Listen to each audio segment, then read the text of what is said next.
नमस्कार मित्रांनो, मी तुमचा मित्र सचिन चौहान तुम्हा सर्वांचे MPSC ज्ञान या यूट्यूब चॅनलमध्ये हार्दिक स्वागत करतो. आजचा आपला विषय आहे सूर्यकुल आणि त्याबद्दल संदर्भात आजचं लेक्चर. चला मित्रांनो, सुरुवात करूया. सुरुवात करण्यापूर्वी प्लीज चॅनलला लाईक, शेअर आणि सबस्क्राईब जरूर करा आणि बेल आयकॉनसुद्धा प्रेस करा. सुरुवात करतोय. तुम्हा सर्वांना माझा जय जिजाऊ. तर बघा, सूर्यकुल म्हणजे काय, तर सूर्यकुलाच्या आतमध्ये म्हणजे जो आपला सूर्याचा परिभ्रमण कक्ष आहे किंवा त्या सूर्याच्या गुरुत्वाकर्षणामुळे त्याने जेवढेही ग्रह त्याच्या पट्ट्यामध्ये घेतलेले आहेत, जे काही नियम फॉलो करतात, त्या सर्व गोष्टींना सूर्यकुल असं म्हटलं जातं. तर आपल्याकडे मेनली 8 ग्रह असे आहेत जे सूर्याचे सगळे नियम फॉलो करतात. ठीक आहे. मग नियम कुठकुठले आहेत ते आपण पुढे बघूयात. तत्पूर्वी एका गोष्टीपासून सुरुवात करूयात की पहिला म्हणजे काय, तर सूर्य म्हणजे काय इथपासून आणि सूर्याची व्हॅल्यूज काय आहेत यापासून. आता ॲक्च्युली व्हॅल्यूज मी हा शब्द यासाठी वापरला आहे की ह्याच्यामध्ये कुठला कन्सेप्ट नाही आहे. मॅक्सिमम टाईम फक्त व्हॅल्यूजचा विचार केला जातो आणि हे फक्त वन लाईनर क्वेश्चन किंवा तुमच्या MCQची एक लाईन ह्या संदर्भातच तुमच्या गोष्टी पूर्ण करू शकतो. म्हणूनच आपण ह्याला काय म्हणतो आहे की MCQ बेस्ड लेक्चर असं आपण समजूया. यामध्ये कन्सेप्ट नसल्या कारणाने मी फक्त तुम्हाला व्हॅल्यूज सांगणार आहेत आणि जिथे जिथे कन्सेप्ट येईल तिथे मी तुम्हाला त्याचा कन्सेप्टसुद्धा सांगणार आहे. बघा, आता आपण सूर्याचा विचार करतो तर आपण सूर्य जेव्हा कन्सिडर करतो तेव्हा आपल्याला सूर्य हा गरम आहे असं आपल्याला माहिती आहे. आता गरम आहे म्हणजे तिथे कुठली तरी ऊर्जा आहे आणि ती ऊर्जा कुठल्या तरी प्रकारे तयार झालेली असली पाहिजे. मग ती ऊर्जा जी तयार होते ती ऊर्जा नेहमी केंद्रीय सम्मिलीकरण ह्या टाईपच्या गोष्टीमधून तयार होते. म्हणजेच काय, तर जो आपला सूर्य आहे त्या सूर्यावर हायड्रोजन ॲटम्स प्रेझेंट आहेत आणि हे 2 हायड्रोजन ॲटम्स मिळून, ठीक आहे, ह्यांचं काय करतात, सम्मिलीकरण होते आणि सम्मिलीकरण होऊन त्यांची काय होते, ऊर्जा निर्माण होते आणि ती एवढ्या जास्त प्रमाणामध्ये असते की सूर्य सर्व ग्रहांना ऊर्जा प्रोव्हाइड करू शकतो. किंवा असं समजा की आपण म्हणजे पूर्ण जगाचा विचार करता पूर्ण जग जेवढी ऊर्जा वापरते वर्षभरासाठी तेवढी ऊर्जा सूर्य आपल्याला फक्त 40 तासांमध्ये प्रोव्हाइड करतो. एवढी सूर्याची क्षमता आहे, एवढी ऊर्जा सूर्यावर आहे. तर त्यामुळे सूर्य आपल्याला खूप महत्त्वाचा आहे, कारण की सूर्याचं गुरुत्वाकर्षण जे आहे ते फार जास्त आहे आणि सूर्याचं गुरुत्वाकर्षण जास्त असल्याकारणाने पृथ्वी सूर्याभोवती फेऱ्या मारते. म्हणूनच मग पृथ्वी स्वतःभोवती जेव्हा स्वतःभोवती फेऱ्या मारते आणि सोबतच सूर्याभोवतीसुद्धा फेऱ्या मारते, तेव्हा पृथ्वीवर दिवस रात्र, पृथ्वीवर ऋतू ह्यांची निर्मिती होते. त्यामुळे सूर्य आपल्याला खूप महत्त्वाचा आहे मित्रांनो. ठीक आहे. तर बघा, आता आपण एक कन्सेप्ट घेऊयात किंवा एक व्हॅल्यूचा विचार करूया. जर पृथ्वीपासून सूर्याचा विचार जर केला आपण तर जवळजवळ 14,95,00,000 एवढं डिस्टन्स आहे, एवढे किलोमीटर डिस्टन्स पृथ्वीचं सूर्यापासून आहे किंवा सूर्याचं पृथ्वीपासून आहे असं समजा. तर बघा, आता सूर्यापासून येणारा जो प्रकाश आहे त्या प्रकाशांची जी किरणं आहेत ती पृथ्वीवर येण्यासाठी आपल्याला 8 मिनिटे लागते. जर एक्झॅक्ट विचार केला तर किती, 8 मिनिटे 20 सेकंद एवढा वेळ काय लागतो आपल्याला सूर्याची किरणं पृथ्वीवर ट्रॅव्हर्स होण्यासाठी वेळ लागतो. सूर्याचा व्यासाचा जर विचार केला तर तो आहे किती आहे बघा, 13,91,980 किलोमीटर. 13,91,980 किलोमीटर हा पृथ्वीच्या एकंदरीत व्यासाच्या किती आहे, 108 पट आहे. कारण की पृथ्वीचा व्यास किती सांगितला आपण, 12,000च्या पुढे आपण कन्सिडर करतो. बघा, आता सूर्याची गुरुत्वाकर्षण शक्ती जी आहे ती पृथ्वीच्या 28 पट जास्त आहे आणि ह्या गुरुत्वाकर्षण शक्तीमुळेच पृथ्वी जी आहे ती सूर्याभोवती काय होते, फिरणं सुरुवात करते. सूर्याचा स्वतःचा एक परिवलन कालावधी आहे. परिवलनचा अर्थ आपण आधीच्या व्हिडिओमध्ये नक्कीच सांगितलेला आहे. तरी परत बघा, सूर्य स्वतःभोवती सुद्धा फिरतो, त्याला आपण परिवलन असं म्हणतो आणि तो कालावधी आहे 26.8 दिवसांचा. म्हणजेच सूर्य स्वतःभोवती 26.8 दिवसामध्ये एक फेरी काय करतो, पूर्ण करतो. बघा पुढे, सूर्याचा जो बाह्य कक्षेतील तापमान आहे म्हणजे सूर्य आहे, सूर्याची अशी काहीतरी अवस्था आहे आणि ही जी अवस्था आहे ह्याचं जर तापमान मोजलं तर ते किती आहे, 60,000 डिग्री सेल्सिअस एवढं तापमान सूर्याच्या बाह्य कक्षेमध्ये आहे, सध्या अस्तित्वात आहे. आणि जेव्हा आपण सूर्याच्या अंतर्भागाचा विचार करतो म्हणजे इकडला कुठला तरी विचार करतो तेव्हा सूर्याचं टेम्परेचर बघा किती आहे, ते 30 लाखांपेक्षा जास्त एवढी त्याची व्हॅल्यू भरते. ठीक आहे मित्रांनो, 30 लाख म्हटलं मी, इथे किती, 3 लाख एवढी त्याची काय भरते, व्हॅल्यू भरते मित्रांनो. त्याचं तापमान एवढे डिग्री सेल्सिअस आहे.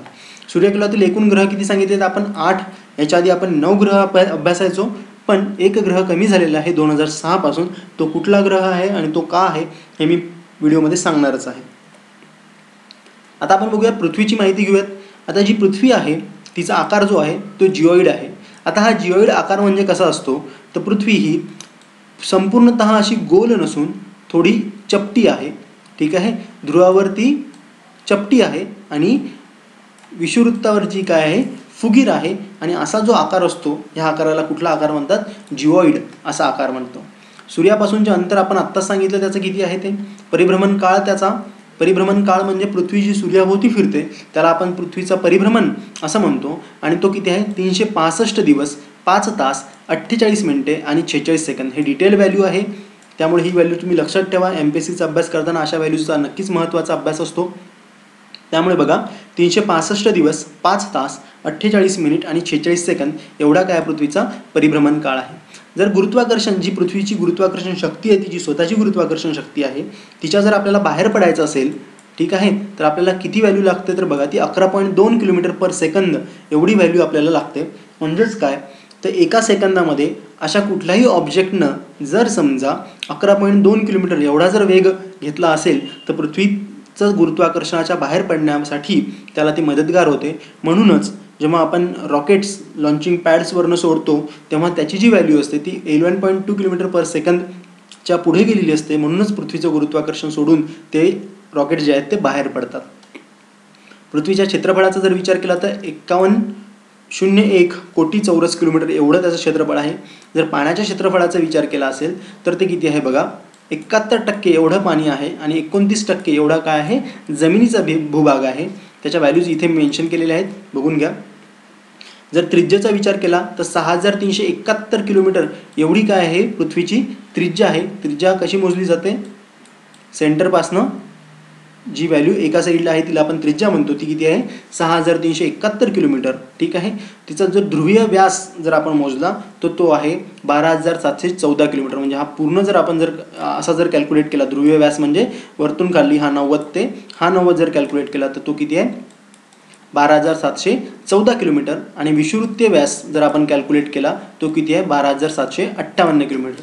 बघा इथे तुम्हाला आत्ता लगेच लक्षात येईल की आपण जेव्हा आपण जिओइड आकाराचा विचार केला होता तेव्हा आपण हाच कन्सेप्ट सांगितला की ध्रुवावर जी व्हॅल्यू आहे ती काय आहे, कमी आहे. आणि विषुववृत्ताची जी पृथ्वी फुगीर असल्याकारणे तिचं जो अंतर आहे ते काय असणार आहे, जास्त अंतर आहे, जे इथे की प्रूव्ह झालं आहे. बघा 12,714 ध्रुव टू ध्रुव आणि विषुववृत्ताचं जे आहे ते किती आहे 12,758 किलोमीटर एवढी पृथ्वी विषुववृत्तावर फुगलेली आहे. जर विषुववृत्त परिघाची जर टोटल लांबी मोजली तर ती किती भरते 40,077 किलोमीटर. आणि ध्रुवीय परिघाची जर लांबी मोजली तर ती किती 40,009 किलोमीटर एवढी भरते. आता बघा पृथ्वी जेव्हा सूर्याभोवती फिरते तेव्हा तिची एक कक्षा आहे. अशी सूर्याभोवती जी पृथ्वी जेव्हा आपली फिरते तेव्हा तिची एक कक्षा आहे. तर बघा पृथ्वीचा 23 अंशांनी कललेला जो आकार आहे त्याच्यामुळे पृथ्वी कधी सूर्याच्या खूप जवळ येते तर कधी सूर्यापासून खूप दूर जाते. तर पृथ्वी जेव्हा सूर्याच्या खूप जवळ असते त्याला उपसूर्यस्थिती असं म्हटलेलं आहे. काय म्हटलेलं आहे, उपसूर्यस्थिती असं म्हटलेलं आहे. त्याला काय, जवळ असताना काय आहे पृथ्वी उपसूर्यस्थितीत आहे. तर त्याचं डिस्टन्स किती आहे 14,70,00,000 किलोमीटर. आणि जेव्हा पृथ्वी सूर्यापासून फार लांब असते तेव्हा तिचं डिस्टन्स जे आहे ते किती आहे 15,20,00,000. याला काय म्हणायचं, उपसूर्यस्थिती. आता आपण चंद्राचा विचार करूया. चंद्र हा पृथ्वीचा काय आहे, उपग्रह आहे, नैसर्गिक उपग्रह आहे. ठीक आहे, म्हणजे आपण दोन प्रकारचे उपग्रह असतात, एक कृत्रिम आणि एक नैसर्गिक. कृत्रिम उपग्रह कुठले, जे की आपण रॉकेट संदर्भात वर पाठवतो त्याला आपण कृत्रिम उपग्रह असं म्हणतो. आणि चंद्र जो आहे तो नैसर्गिक उपग्रह आहे पृथ्वीचा. त्याचा डिस्टन्स बघा पृथ्वीपासून किती आहे 3,82,144 किलोमीटर एवढं त्याचं काय आहे डिस्टन्स आहे. जर राऊंड फिगर कन्सिडर केलं तर 3,84,000 किलोमीटर एवढं डिस्टन्स बऱ्याच पुस्तकांमध्ये दिलेलं आहे. ह्याची सुद्धा पृथ्वीपासून जवळ आणि पृथ्वीपासून दूर अशा दोन कक्षा पडतात. कारण की जो आपला चंद्र आहे तो पृथ्वीभोवती परिक्रमा करतो, त्यामुळे इथे सुद्धा त्याच्या दोन स्थिती पडतात. जशी की आपण उपसूर्य आणि अपसूर्य असं बघितलं होतं. तर चंद्राच्या संदर्भात त्या व्हॅल्यूजला अपभू आणि उपभू असं म्हटलेलं आहे. जे उपभू आहे म्हणजे चंद्र पृथ्वीच्या जवळ आहे ते तेव्हा 3,56,000 किलोमीटर एवढी त्याची व्हॅल्यू असते. आणि अपभू म्हणजे जेव्हा चंद्र पृथ्वीपासून दूर आहे, ठीक आहे ना, जेव्हा चंद्र पृथ्वीपासून दूर आहे तेव्हा 4,07,000 किलोमीटर एवढी त्याची काय भरते डिस्टन्स भरतं. आता बघा रोज 52 मिनिटे उशिरा चंद्र उगवत असतो. आता हे का होते हे मी भरती आणि ओटीच्या लेक्चरमध्ये सांगितलेलं आहे, एवढं का फरक पडत असतो. त्यामुळे ती पण व्हॅल्यू तुम्ही एकदा ते लेक्चर चेक करून घ्या. मी त्याची लिंक तुम्हाला डिस्क्रिप्शन बॉक्समध्ये नक्कीच देईल. तो रोज किती चंद्र 52 मिनिटं उशिरा उगवतो. चंद्राचा जर व्यास मोजला तो आहे 3478 किलोमीटर एवढा. आता बघूयात आपण चंद्राची गुरुत्वाकर्षण शक्ती बघूयात. आता चंद्र हा स्वतःभोवती फिरत असल्या कारणाने त्यामध्ये एक स्वतःची गुरुत्वाकर्षण शक्ती तयार होते आणि ती पृथ्वीच्या 6 पटींपेक्षा काय आहे, कमी आहे मित्रांनो. ठीक आहे, ही गोष्ट लक्षात ठेवा. पुढे बघूयात आपण चंद्रावरून येणारा प्रकाश जो आहे तो आपल्याला कसा वाटतो, शीत वाटतो. जसं की सूर्याचा प्रकाश आपल्याला उष्णता देऊन जातो, तसा चंद्राचा प्रकाश उष्णता देत नाही. याचं कारण म्हणजे चंद्र हा फक्त त्यांनी घेतलेल्या एकूण ऊर्जेपैकी किंवा एकूण प्रकाशापैकी फक्त 7% भागच परावर्तित करतो. म्हणून आपल्याला चंद्र हा त्याचा काय मंद सोर्स असा वाटत असतो किंवा चंद्राचा प्रकाश कसा वाटतो आपल्याला, शीतल असं वाटतो. आता बघा, चंद्र दररोज 50 मिनिटं उशिरा उगवतो. इथे आपण 52 मिनिटं म्हटलेलं आहे. दोन्ही पुस्तकांचा रेफरन्स घेतलेला आहे. कुठे 50 मिनिटं दिलेलं आहे, कुठे 52 मिनिटं दिलेलं आहे. दोन्ही व्हॅल्यूज लक्षात ठेवा. याचं कारण म्हणजे काय की चंद्र हा स्वतःभोवती फिरत असतो, परिवलन करतो. तो सोबतच पृथ्वीभोवती परिभ्रमण करतो. पृथ्वी स्वतःभोवती परिवलन करते, सोबत ती सूर्याभोवती परिभ्रमण करते. ह्या दोघी व्हॅल्यूजमुळे किंवा दोघाही कंडिशन्समुळे चंद्रावर जो इफेक्ट पडतो, त्या इफेक्टमुळेच चंद्र दरवेळेस 50 मिनिटे किंवा 52 मिनिटे उशिरा उगवताना दिसतो आपल्याला. बघा, जर आपण अमावस्या ते पौर्णिमा असं जर डिस्टन्स कॅल्क्युलेट केलं तर ते 29 दिवसांचं भरतं आणि त्याला काय म्हणतात, चंद्रमास, चंद्र महिना असं म्हटलं जातं. एक्झॅक्ट व्हॅल्यूज हव्या असतील तर 29 दिवस 12 तास 44 मिनिटे आणि 2 सेकंद असं, म्हणजे एकंदरीत 30 दिवस. म्हणून आपण असं म्हणतो की दर पौर्णिमा ही 15 दिवसांनी येते. म्हणजेच 30 दिवस /2 म्हणजे एका महिन्यामध्ये एक पौर्णिमा आणि एक अमावस्या नक्कीच येत असते. तर तोच कन्सेप्ट इथे 29 दिवस 12 तास 44 मिनिटं आणि 2 सेकंद एवढा काळ लागतो. ठीक आहे. चंद्राचा 59% भागच आपण पृथ्वीवरून दररोज पाहू शकतो. जेव्हा चंद्र जो आहे हा पृथ्वीभोवती फिरताना जेव्हा पृथ्वीच्या सावलीमध्ये चालला जातो तेव्हा पृथ्वीवर काय होतं, चंद्रग्रहण आणि सूर्यग्रहण ह्या 2 गोष्टी दिसतात आपल्याला. नंतर बघा, चंद्राचं जे आकर्षण आहे किंवा त्याची जी गुरुत्वाकर्षण शक्ती आहे, त्या गुरुत्वाकर्षण शक्तीमुळे आपल्या पृथ्वीवर भरती आणि ओहोटी येते. आता भरती आणि ओहोटी ॲक्च्युली सूर्य आणि चंद्र या दोघांमुळेही होते. कशी होते ते आपण एका लेक्चरमध्ये नक्की शिकवलेलं आहे, भरती ओहोटीच्या लेक्चरमध्ये. तो व्हिडिओसुद्धा तुम्ही पाहून घ्यावा. फक्त एवढं इथे लक्षात ठेवा की चंद्र आणि सूर्य यांच्या आकर्षण बलामुळे काय होते, पृथ्वीवर भरती आणि ओहोटी येते. आता बघा, आपण आता ग्रहांचा विचार करू. आपण एकंदरीत 8 ग्रहांचा विचार केलेला आहे. तर 8 ग्रहांचे जेव्हा आपण पार्ट पाडतो तेव्हा असे 2 पार्ट सहजरित्या होतात. याचं कारण म्हणजे काय, तर सूर्याभोवच्या कुलामध्ये किंवा सूर्याच्या कुलामध्ये किती ग्रह सांगितलेले, आपण 8 ग्रह सांगितलेले आहेत. ते मी इथे म्हटलं याला 2 पार्टमध्ये आपण डिवाईड करू शकतो. कारण मंगळ आणि गुरु ह्या 2 ग्रहांमध्ये एक पट्टा आहे जिथे उल्का ह्यांचा वास असतो. म्हणजे उल्का राहतात तिथे, उल्का पिंडे आहेत, खडक आहेत, छोटे छोटे ग्रहांचे तुकडे आहेत. ठीक आहे. तर त्या पट्ट्या असल्या कारणाने आपण सरळ त्याचे 2 पार्ट पाडू शकतो की एक पार्ट जो आहे तो आहे त्या पट्ट्याच्या आतमधला, त्याला आंतरपट्टीय ग्रहे असं म्हणूयात. आणि दुसरा पार्ट आहे पट्ट्याच्या बाहेरचा, त्याला आपण बहिर्गत पट्टीय ग्रहे असं म्हणूयात. तर आतमधल्या ग्रहांचा विचार करता बुध, शुक्र, पृथ्वी आणि मंगळ असे दिवस पडतात. असे दिवस म्हणण्यापेक्षा असे ग्रह आहेत. आणि जेव्हा बाहेरच्या पट्ट्यांचा विचार करतो तेव्हा गुरु, शनी, युरेनस आणि नेपच्यून असं आहे. ठीक आहे. बघा, इथे अजून एक गोष्ट सांगण्यासारखी की पहिले 1 ते 6 जे ग्रह आहेत, म्हणजे एवढे ग्रह जे आहेत ते आपण उघड्या डोळ्यांनी पाहू शकतो. आता उघड्या डोळ्यांनी म्हणजे कसं, तर बुध ग्रह किंवा शुक्र ग्रह हा दररोज संध्याकाळी आपल्याला दिसतो. कसा दिसतो, तो ताऱ्याच्या स्वरूपात दिसतो. एका कुठल्या तरी साईडला तो चमकत असतो. आणि असे जे ग्रह, चमकणारे ग्रह आहेत, तो खूप छोट्या बिंदूच्या स्वरूपात दिसतो आपल्याला, पण आपण उघड्या डोळ्यांनी त्याला पाहू शकतो. म्हणून 1 ते 6 म्हणजे शनीपर्यंतचे जे ग्रह आहेत ते कसे उघड्या डोळ्यांनी आपण पाहू शकतो. आणि 7 आणि 8 म्हणजे युरेनस आणि नेपच्यून या 2 ग्रहांना जर पाहायचं झालं तर आपल्याला कशाचा, दुर्बिणीचा वापर करावा लागतो. बघा, ह्या डायग्राममध्ये तुमचा सगळा कन्सेप्ट क्लिअर होईल. हे जे आपण आत्ता ज्या उपग्रहांच्या पट्ट्यांची गोष्ट केली तो हा पट्टा आहे. आणि हा पट्टा कुठपासून कुठपर्यंत आहे मित्रांनो, तर हा गुरु आणि मंगळ ह्याच्यामध्ये आहे. बघा, आता पृथ्वीच्या सगळ्यात सुरुवातीच्या ग्रहापासून विचार करूया आपण. सगळ्यात पहिला ग्रह कुठला सांगितला आपण, बुध ग्रह सांगितला आहे, त्याला मर्क्युरी इंग्लिशमध्ये म्हणतात. त्यानंतर शुक्र ग्रह, त्याला व्हेनस असं इंग्लिशमध्ये म्हणतात. तिसरा असणारा ग्रह आहे अर्थ, म्हणजे आपला पृथ्वी, जी निळ्या कलरची दिसते, कारण की इथे पृथ्वीवरच पाणी आहे आणि पृथ्वीवरच फक्त जीवन आहे, त्यामुळे ही गोष्ट. आणि पृथ्वीवर जेव्हा प्रकाश येतो तेव्हा निळ्या कलरचा प्रकाश जो आहे त्याचं स्कॅटरिंग जास्त प्रमाणामध्ये, विकिरण जास्त प्रमाणामध्ये होत असल्या कारणाने तो निळ्या कलरचा बाहेरून दिसायला लागतो. नंतर चौथा ग्रह आहे मार्स म्हणजेच मंगळ, आणि मंगळ ग्रहानंतर मग तो आंतरग्रहीय पट्टा किंवा उल्कांचा पट्टा असा आपण कन्सिडर करूया. आणि त्याच्या पुढे परत नवीन ग्रह चालू होतात, आणि नवीन ग्रह जे आहेत ते ह्या आतमधल्या चारही ग्रहांपेक्षा मोठे मोठे असतात. पहिला ग्रह लागतो याच्यानंतरचा तो आहे गुरुनंतर जो आहे तो शनीनंतर लागतो तो युरेनस, आणि युरेनस नंतर लागतो तो नेपच्यून. असे 8 ग्रह आपल्याकडे आहेत. बघा आता इथे एक गोष्ट अजून लक्षात घेण्यासारखी, मंगळ आणि गुरु यांच्यामध्ये काय सांगितलं आपण, लघुग्रहांचा पट्टा आहे. आत्ताच सांगितलं आपण. लघुग्रहाच्या आतमध्ये जे 4 ग्रह आहेत त्यांचं जे आवरण आहे ते आवरण कसं आहे, कठीण प्रकारचं आहे. ठीक आहे, म्हणून त्याला अंतर्गत ग्रहसुद्धा म्हणतात किंवा कठीण आवरणाचे ग्रहसुद्धा म्हणतात. मग असे किती ग्रह आहेत, येतं 1 ते 4. म्हणजे कोणकोणते, बुध, ठीक आहे, शुक्र, पृथ्वी आणि मंगळ असे 4 ग्रह आहेत. आणि जे लघुग्रहाच्या पट्ट्याच्या नंतरचे 4 ग्रह आहेत ते कसे आहेत, वायुरूप आवरणाच्या स्वरूपामध्ये आहेत. त्याला बहिर्ग्रह ग्रह असे म्हणतात. आणि ते किती आहेत, 5 ते 8. ठीक आहे ना. ते कोणकोणते आहेत, तर सर्वात सुरुवातीचा गुरुनंतर शनी, नंतर युरेनस, आणि नंतर कोण लागतो, नेपच्यून यांचा क्रमांक लागतो. बघा आता प्रत्येकाची शॉर्टकट्समध्ये माहिती घेण्याचा प्रयत्न करू. आता हा जर विषय घेतला आपण तर हा खूप मोठा आहे. प्रत्येक ग्रहाबद्दल खूप काही कंपोजिशन्स असतात ग्रहांचे, तिथल्या मातीचे नमुने, बरेच काही डिटेल्स आहेत. पण मला नाही वाटत की ते एवढं काही खूप जास्त प्रमाणात आपल्याला वाचण्यासारखी गरज आहे त्याची. म्हणून आपण इथे फक्त एवढं समजून घेऊया की आपल्यासाठी काय महत्त्वाचं आहे. तर बघा, सर्वात पहिला ग्रह कुठला, आपला बुध ग्रह सर्वात पहिला आहे आपल्या इथे. ठीक आहे, या बुध ग्रहाचा आपण विचार करता त्याचं जर अंतर आपण पाहिलं सूर्यापासून तर ते किती आहे, 5.79 करोड किलोमीटर्स म्हणा किंवा प्रकाश वर्ष याच्यामध्ये आहे ते. परिवलन 59 दिवसामध्ये तो पृथ्वीभोवती स्वतःभोवती एक फेरी कंप्लीट करतो. 88 दिवसामध्ये तो सूर्याभोवती एक फेरी कंप्लीट करतो. आणि आता महत्त्वाची वैशिष्ट्ये बघा, सूर्याच्या सर्वात जवळचा ग्रह म्हणून आपण 1 नंबरला त्याला नाव ठेवलेलं आहे. आकाराने सर्वात लहान ग्रह आहे. ठीक आहे, बुध हा आकाराने सर्वात कसा आहे, लहान ग्रह आहे.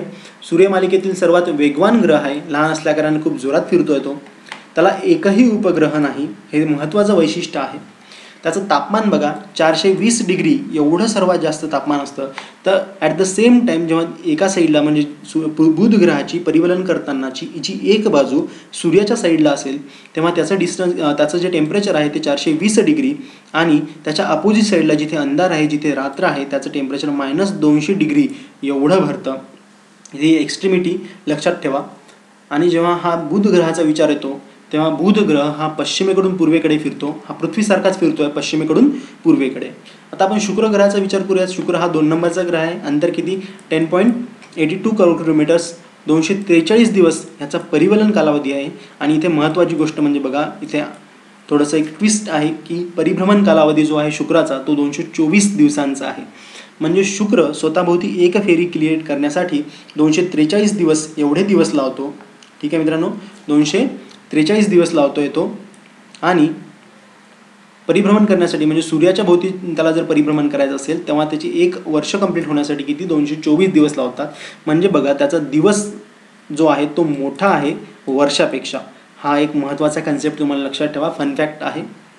बघा, सूर्यकुलातील सर्वात तेजस्वी ग्रह आहे. सूर्यकुलातील कसा आहे, सर्वात तेजस्वी ग्रह आहे. आता हा तेजस्वी असण्याचं कारण म्हणजे काय बघा, तर जे शुक्र ग्रह आहे त्याच्यावर जे वातावरण आहे ते वातावरण कसं आहे, एकदम दाट आहे. ते वातावरण कसं आहे, दाट आहे. म्हणून सूर्याचा जो येणारा प्रकाश आहे तो, हे जे वातावरण आहे ते काय करतं, त्या प्रकाशाला रिफ्लेक्ट करतं. आणि ते रिफ्लेक्ट केल्यामुळे सर्वात काय बनतो, तो तेजस्वी ग्रह बनतो.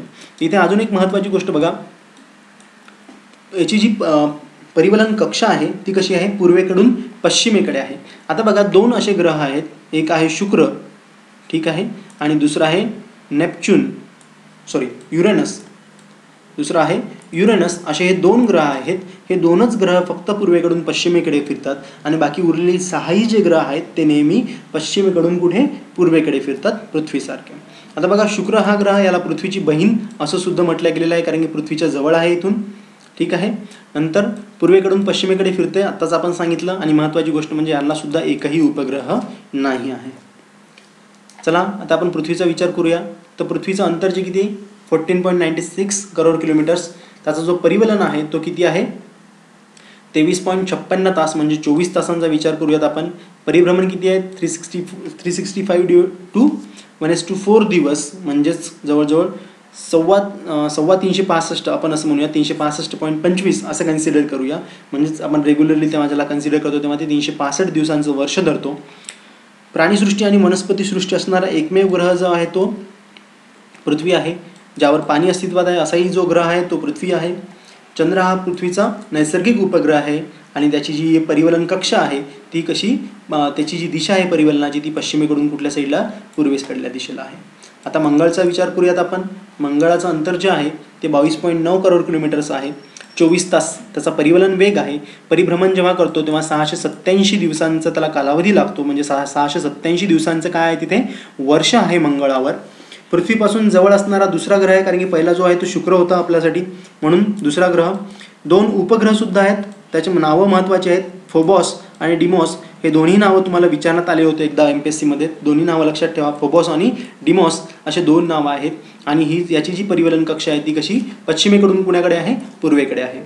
आता आपण गुरुचा विचार करूयात. गुरुचं अंतर 77.86 एवढं त्याचं करोड किलोमीटर्स आहे. परिवलन 9.50 तासांचं परिवलन आहे. परिभ्रमणाचा विचार करूयात आपण, तर परिभ्रमण जे आहे ते 11.86 वर्ष एवढं आहे. वैशिष्ट्य घेऊयात आपण. सूर्यकुलातील सर्वात मोठा ग्रह आहे. कसा आहे, सूर्यकुलातील सर्वात मोठा ग्रह आहे. त्याला किती उपग्रह आहेत, त्याला 63 उपग्रह आहेत. किती उपग्रह आहेत, 63 उपग्रह आहेत गुरुला. सर्वात जास्त उपग्रह असणारा एकमेव ग्रह, 63 उपग्रह. तसंच काही महत्त्वाचे 4 उपग्रहांची नावं सांगतो तुम्हाला, ही महत्त्वाची आहेत. कुठले कुठले, इओ, युरोपा, गॅनिमेड आणि कॅलिस्टो हे 4ही ग्रहांचा शोध गॅलिलिओनं लावला होता. तर इओ, युरोपा, गॅनिमेड आणि कॅलिस्टो असे किती 4 ग्रह आहेत. या जो गुरु आहे त्या गुरुग्रहाभोवती काय आहे, कडी आहे. जेव्हा आपण आंतरग्रहीय पट्ट्याचा विचार केला होता मित्रांनो, तेव्हा इकडे 4 ग्रह होते, इकडल्या साईडला 4 ग्रह होते, ह्या सूर्याच्या साईडला, ह्या सूर्याच्या बाहेरच्या साईडला. तर ह्या 4ही ग्रहांना कडी नाही आहे. म्हणजे कुठल्या कुठल्या, बुध, शुक्र, पृथ्वी आणि मंगळ या 4ही जो ग्रह आहेत त्या ग्रहांना काय नाही आहे, कडी नाही आहे. पण जे बाह्य ग्रह आहेत 4ही, त्या 4ही ग्रहांना काय आहेत, कडी आहे मित्रांनो. ठीक आहे, ती गोष्ट लक्षात ठेवा. आणि हिचं जी परिवलन कक्षा आहे ती पश्चिमेकडून कुठल्या साईडला आहे, पूर्वेकडे. आता आपण शनीचा विचार करूया. 142.6 करोड किलोमीटर्स परिवलनाचा जो तास आहे, म्हणजे स्वतःभोवती फेरी कंप्लीट करणं 10.14 तास. आणि परिभ्रमण जे आहे ते 29.5 वर्षांचं आहे. वैशिष्ट्य बघूयात. सूर्यमालेतील दुसरा सर्वात मोठा ग्रह आहे. सर्वात पहिला मोठा कोणता ग्रह आहे, गुरु हा सर्वात मोठा आहे. दुसरा शनी. शनीभोवती काय आहे, कडी आहे. आत्ताच मी सांगितलं बाह्य ग्रह जे 4 आहेत त्या 4ही ग्रहांभोवती काय आहे, कडी आहे. याला किती 53 उपग्रह आहे. सर्वात महत्त्वाचा उपग्रह टायटन, हा प्रश्न MPSCला विचारलेला आहे MCQ. सर्वात महत्त्वाचा उपग्रह आहे टायटन, हा सर्वात मोठा उपग्रह आहे शनीचा, तो टायटन आहे. त्याची जी दिशा आहे ती कशी, पश्चिमेकडून पूर्वेकडे आहे. याचा प्रचंड आकार असल्या कारणाने पण बघा इथे ट्विस्ट आहे की शनीचा जो आकार आहे तो खूप मोठा आहे, कारण की तो सूर्यमालेतील 2 नंबरचा मोठा ग्रह आहे. पण तरीसुद्धा त्याची जी घनता आहे ती पाण्यावरून कमी आहे. म्हणजे जर आपण शनीला आपल्या समुद्रामध्ये किंवा एखाद्या पाण्यामध्ये उतरवलं तर तो पाण्यावरून तरंगेल, एवढा मोठा ग्रह असून सुद्धा एवढी घनता त्याची कमी आहे. हा एक ट्विस्ट फॅक्ट आहे. आणि बघा, आणि याची परिवलन कक्षासुद्धा काय आहे, पश्चिमेकडून पूर्वेकडे आहे मित्रांनो. चला आता आपण पुढे बघूया. युरेनस हे शेवटचे 2 ग्रह आहेत. या 2 ग्रहाचं आपण आत्ताच बोललो होतो की हे जे आहेत ते दुर्बिणीने पाहायचे ग्रह आहेत. याचं अंतर किती आहे, 268 करोड किलोमीटर्स. ह्याचं जे परिवलन आहे ते 16.10 तासांचं आहे. परिभ्रमण जे आहे ते 84 वर्षांचं आहे. याचा जो शोध आहे तो 13 मार्च 1781ला हर्षल या शास्त्रज्ञाला लावलेला आहे. आणि या हर्षल या शास्त्रज्ञाचं नावच आपण एका हर्षल दुर्बिणीला सुद्धा दिलेलं आहे. युरेनसला किती ग्रह आहेत, तर 27 उपग्रह आहेत. आणि हा दुसरा असा ग्रह आहे की ज्याची परिवलन कक्षा ही पूर्वेकडून पश्चिमेकडे आहे. पहिला जो होता तो कुठला होता, शुक्र. ठीक आहे, आणि बाकीचे जे 6 जे आहेत ते कुठले आहेत, ते नेहमी पश्चिमेकडून पूर्वेकडे जाणारे आहेत. 98 अंशांनी हा कललेला आहे. म्हणजे बघा आपली पृथ्वी 23.5 अंशांनी कललेली असल्या कारण ती फक्त अशी दिसते. तर आता विचार करा, हा ग्रह 98 अंशांनी कललेला आहे. म्हणजे हा काहीतरी असा, म्हणजे हा घरंगळत जातो आहे. जेव्हा तो परिवलन करतो, जेव्हा तो परिभ्रमण करतो, तेव्हा तो असा लोटून दिलेला ग्रह आहे. एखादा बॉल जर आपण जमिनीवर सोडला तर तो कसा फिरेल वेगवेगळ्या दिशेला, तसा ग्रह दिसतो. युरेनस भोवती सुद्धा काय आहे, कडी आहे मित्रांनो. शेवटचा ग्रह बघूयात आता, नेपच्यून.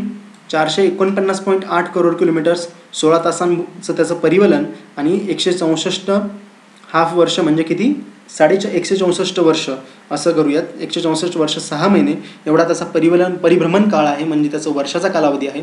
याचा शोध 1886ला लागला. याला 13 उपग्रह आहेत आणि पश्चिमेकडून कसा फिरतो तो, पूर्वेकडे ह्या दिशेत फिरतो. बघा या डायग्राममध्ये तुम्हाला सर्व काही क्लिअर होईल. ठीक आहे, हे सगळे ग्रह आपले. इथे जो आहे तो आपला आंतरग्रहीय पट्टा आणि हा शेवटचा एक ग्रह इथे दाखवलेला आहे प्लुटो नावाचा. आता हा ग्रह नसून हा बटुग्रह असा सांगितलेला आहे.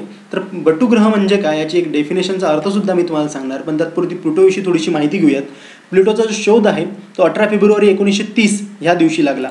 18 फेब्रुवारी 1930 ह्या दिवशी काय लागलेला आहे, प्लुटोचा शोध लागलेला आहे मित्रांनो. ठीक आहे, त्यानंतर बघा दुसरा सर्वात मोठा बटुग्रह आहे. सर्वात पहिला मोठा बटुग्रह जो आहे तो आरिस किंवा ऑरिस असं त्याचं नाव आहे किंवा एरिस असं सुद्धा त्याला म्हटलेलं आहे. ठीक आहे मित्रांनो, तो सर्वात मोठा आहे. तर 2 नंबरचा मोठा जो आहे तो प्लुटो आहे. जो प्लुटो आहे तो पुढे कायपर बेल्टमध्ये जो आहे त्याचं नाव सांगितलेलं आहे आपण. म्हणजे प्लुटोच्या पुढे जो आहे तो काय लागतो, तो प्लुटोच्या पुढे म्हणजे आपण सूर्यकुल संपल्यानंतर जो लागतो त्याला आपण कायपर बेल्ट असं म्हटलेलं आहे. ह्या एरिस जे आहे त्या एरिसचं वस्तुमान जे आहे ते प्लुटोपेक्षा काय असं आहे, जास्त आहे मित्रांनो. ठीक आहे, आता बघा याचं वस्तुमान जरी जास्त असलं, ह्या एरिसचं वस्तुमान हे प्लुटोपेक्षा जास्त आहे. पण जेव्हा प्लुटोचा एरिसचा आकाराचा विचार करतो आपण तेव्हा बघा आकाराने तो काय आहे, जरासा एरिस थोडासा लहान आहे. कशापेक्षा, प्लुटोपेक्षा. बघा 20 ऑगस्ट 2006 प्राग झेक रिपब्लिक हे देशाचं नाव आहे, झेक रिपब्लिक, आणि तिथल्या प्राग या शहरामध्ये 20 ऑगस्ट 2006ला एक परिषद भरली होती. ती होती 57वी खगोलशास्त्रीय परिषद. आणि तिथे प्लुटोचा जो ग्रह हा जो त्याला नेम केलं होतं आपण, ते नेम काढून त्याला आता काय केलेलं आहे, बटुग्रह असं संबोधण्यात आलेलं आहे. मग बटुग्रह कोणकोणते आहेत, तर काही 4 महत्त्वाचे काही बटुग्रह आहेत. तो आहे सिरीज, प्लुटो, एरिस आणि माके माके. सिरीज, प्लुटो, एरिस आणि माके माके असे 4 बटुग्रह आहेत. आणि 5वा आपला एक आत्ताच काही नावं लक्षात ठेवण्यासाठी प्लुटो हा सुद्धा त्या बटुग्रहामध्ये सहभागी होतो. आता बघा कुठल्याही ग्रहांना नावं द्यायची असतील किंवा कुठल्याही ग्रहांना यांना ग्रह म्हणायचं, बटुग्रह म्हणायचं, धूमकेतू म्हणायचं किंवा अजून काही म्हणायचं, ह्याचे जे नियम असतात ते नियम कोण पब्लिश करतं, ते इंटरनॅशनल ॲस्ट्रॉनॉमिकल युनियन यांची ही 57वी परिषद होती. त्यांनी काही नियम ठरवलेले आहेत ग्रहांसाठी. तर सूर्याभोवती तो ग्रह कसा असावा, फिरणारा असावा, म्हणजे त्या ग्रहाची जी परिभ्रमण कक्षा आहे ती सूर्याभोवतीची असावी. त्यानंतर तो गुरुत्वाकर्षण त्याच्यामध्ये असल्यामुळे तो कसा, तो फिरता फिरता कसा व्हायला पाहिजे, तो गोल व्हायला पाहिजे, तर त्याला आपण ग्रह असं म्हणूया. आणि बघा तिसरं महत्त्वाची म्हणजे काय, तर त्याची स्वतःची एक कक्षा असावी. म्हणजे सूर्याभोवती त्याची फिरण्याची एक स्वतःची सेपरेट परिभ्रमण कक्षा असावी.